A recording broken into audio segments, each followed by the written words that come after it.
Membahas hal ini sudah bergabung bersama kami secara virtual pengamat kebijakan publik Ahmad Nur Hidayat. Selamat malam Pak Ahmad.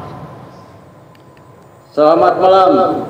Baik, Pak Ahmad Nur Hidayat, Anda tentu juga sudah membaca begitu ya pemberitaan mengenai Bupati Indramayu Luki Hakim yang pergi tanpa izin begitu. Bahkan tadi Pak Bima Arya mengatakan besok ini akan dipanggil ke kantor Kementerian Dalam Negeri untuk memberikan klarifikasi. Seperti apa Anda merespons dulu berkaitan dengan hal ini? Pertama, saya kira ini ada satu cerminan bahwa terjadi satu indisipliner ya, ketidakdisiplinan. Dan ini juga menunjukkan lemahnya disiplin dari para birokrat di Indonesia. Padahal sudah jelas ya aturannya, Undang-Undang 23 tahun 2014 pasal 77 sudah menyebutkan bahwa kepala daerah itu terlarang untuk meninggalkan wilayahnya tanpa izin lebih dari 7 hari. Dan saya kira ini bisa jadi fenomena gunung es di mana yang kita saksikan kan karena diupload awalnya oleh Pak Gubernur Jawa Barat ya. Kalau kita tidak ada upload dari beliau juga kita juga nggak tahu ya publik. Dan bisa jadi ada banyak ya kepala daerah tadi meskipun saya dengar wawancara dengan Pak Wamen, oh ini sedikit sekali kejadiannya gitu. Tetapi itu kan yang diketahui ya, yang tidak diketahui bisa jadi banyak. Dan ini menjadi satu evaluasi ya sejauh mana kedisiplinan dari para kepala daerah kita yang sebetulnya sudah harus tunduk kepada aturan undang-undang yang ada, begitu Mas. Baik, tapi kalau Pak Bima Arya tadi mengatakan bahwa ternyata kejadian ini pernah terjadi juga sebelumnya. Benar mungkin Anda mengatakan bahwa banyak kejadian-kejadian, cuman hal ini terungkap. Menurut Anda, apa yang salah? Apakah ada regulasi yang terlalu longgar atau mungkin pengawasan yang tidak terlalu ketat dilakukan oleh pihak pemerintah, dalam hal ini Kementerian Dalam Negeri? Ahmad. Iya, saya kira kalau kejadian di masa lalu seperti Bupati Talaut misalkan itu kan saya kira di dalam pemerintahan sebelum Pak Prabowo ya.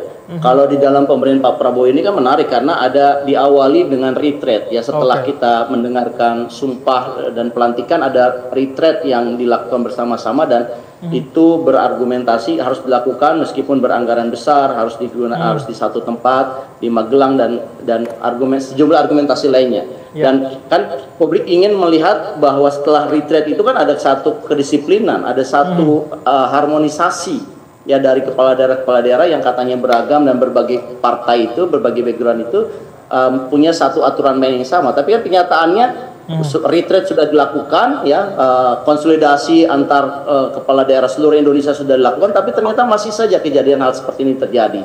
Dan saya kira ini satu ya mencerminkan betapa lemahnya kesadaran dari para pimpinan kepala daerah kita ini yang sebenarnya kita jadi bertanya-tanya kemarin retreat itu dikasih pembekalan apa, kok kesadarannya masih sangat rendah begitu ya. Tetapi saya juga ingin mengatakan begini Mas, hukuman yang diberikan kan memang tertulis ya, ada teguran tertulis, ada pemberitaan sementara atau bahkan bisa pemecatan gitu ya oleh pihak Kementerian Dalam Negeri. Tetapi saya melihat seharusnya hukuman yang diberikan juga tidak mengganggu layanan publik ya.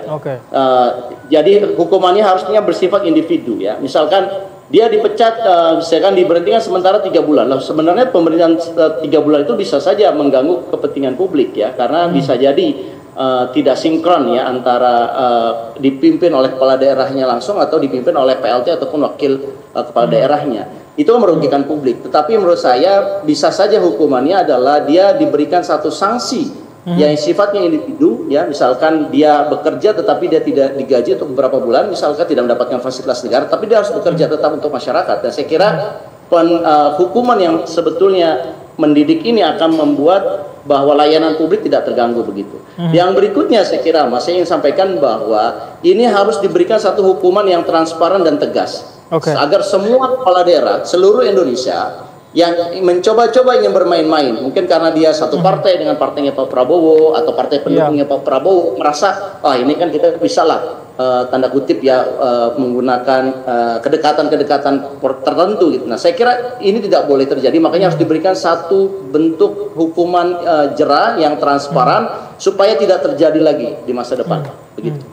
Baik, tapi Pak Ahmad, kalau Anda melihatnya ini pelanggarannya cukup serius kan Anda melihatnya, atau kelalaian individu saja, kelalaian administrasi yang tidak dilakukan oleh Pak Luki Hakim?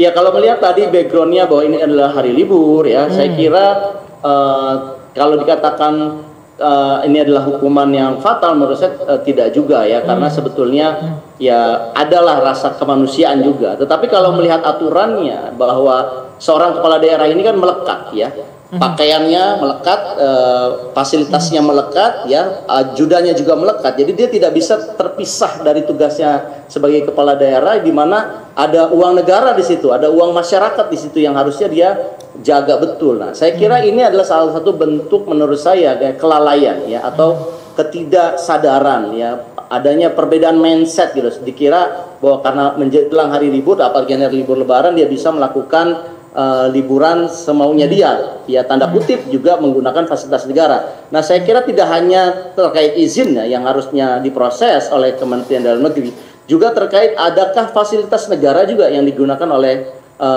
bupati yang berlibur ini ya. Kalau seandainya ada fasilitas negara yang melekat, katakanlah ajudannya ikut ya, atau menggunakan fasilitas misalkan lounge atau waiting room di bandara yang sebetulnya itu adalah untuk kepala daerah tapi dia gunakan, padahal itu adalah trip pribadi.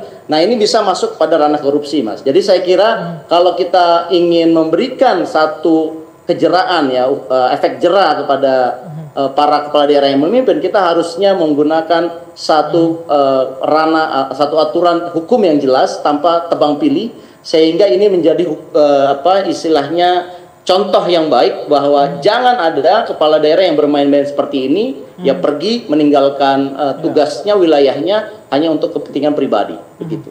Baik, kita tentu akan menunggu seperti apa besok klarifikasinya Pak Ahmad Nur Hidayat. Katanya besok akan dipanggil dan memberikan klarifikasi langsung. Kita akan menunggu itu. Terima kasih pandangan Anda, Pak Ahmad Nur Hidayat, pengamat kebijakan publik, sudah bergabung bersama kami di Berita Satu Utama. Selamat malam, Bapak. Terima kasih.